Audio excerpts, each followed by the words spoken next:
Hello, and welcome back to the channel. If you're new here, I am so glad you've joined us on this journey through time where every story is a window into the past, and every place holds a secret waiting to be told.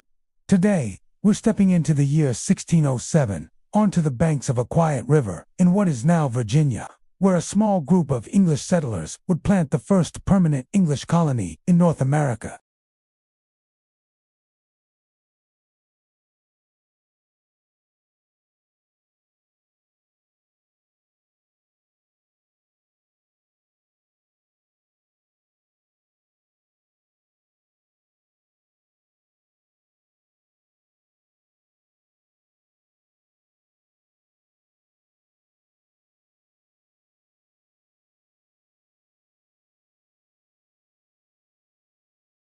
On board were 104 men and boys, sent by the Virginia Company of London, a joint stock company, granted a royal charter by King James I, with one clear mission: find gold, establish a trade route to the Pacific, and claim land for England.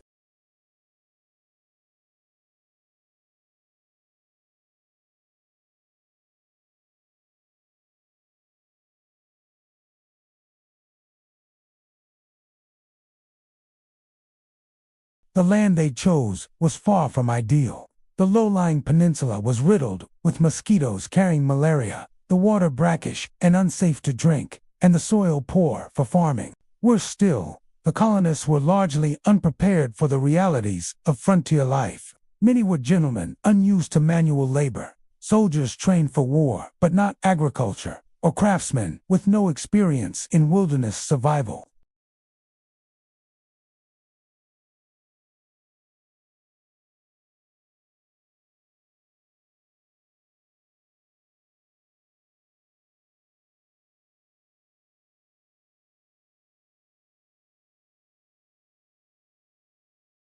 They traded corn and other foodstuffs for metal tools and trinkets. But tensions simmered beneath the surface. The English viewed the land as theirs by divine right. The Powhatans saw them as temporary guests or potential threats.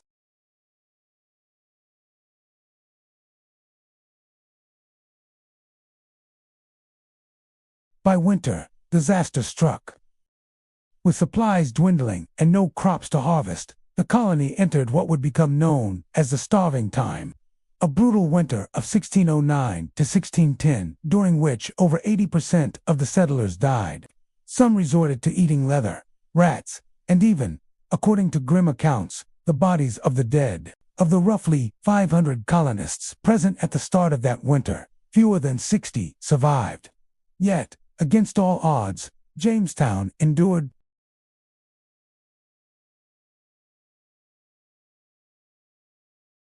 Among them was Sir Thomas Gates, who found the colony in ruins and nearly ordered its abandonment. But as the survivors boarded ships to return to England, they encountered another fleet led by Lord de la Ware, bringing more settlers and provisions. Jamestown would live on.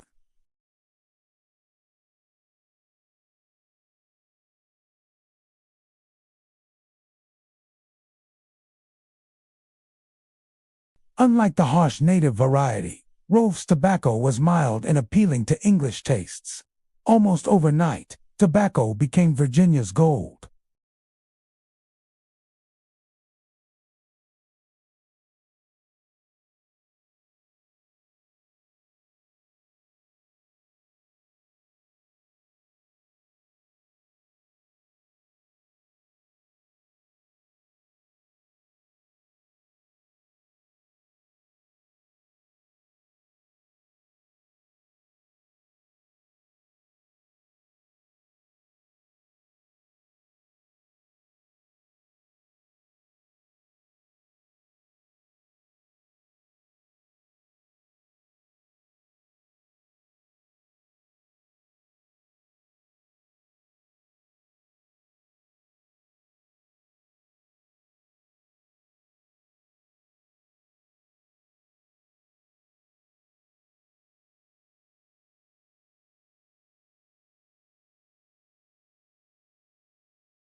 That same year, a Dutch ship arrived at Jamestown carrying 20 and odd enslaved Africans, sold to colonial officials. This moment, though not immediately defining the institution of slavery, as it would later become, planted the seeds of a system that would haunt the nation for centuries. But challenges never ceased. In 1622, the Powhatan launched a coordinated attack that killed nearly a third of the English settlers in a single day. The massacre shattered any remaining illusions of peaceful coexistence and led to years of brutal warfare. By 1624, the Virginia Company's charter was revoked by King James I, and Virginia became a royal colony under direct control of the Crown. Though Jamestown itself would eventually fade, its capital moved to Williamsburg in 1699, the legacy of that first settlement endures. It was the birthplace of English America, a place of ambition, suffering, innovation, and contradiction. It was where democracy took its first tentative steps, where capitalism found its new world foothold, and where the tragic foundations of racial slavery were laid. Today, if you visit historic Jamestown, a site jointly managed by the National Park Service and Preservation, Virginia, you can walk the same ground those first settlers did.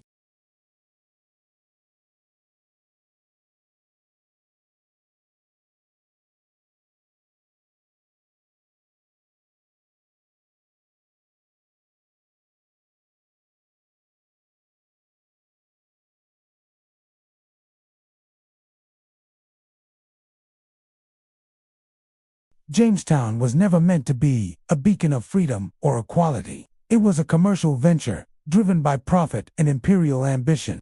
Yet within its muddy trenches and smoky huts, the future of a nation began to take shape, one fraught with promise and peril, triumph and tragedy.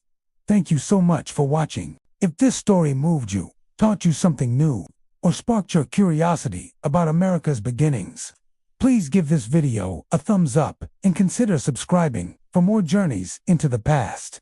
Every place has a story, sometimes hidden, sometimes painful, but always worth remembering. Until next time, keep exploring, keep wondering, and remember, history isn't just what happened, it's who we are.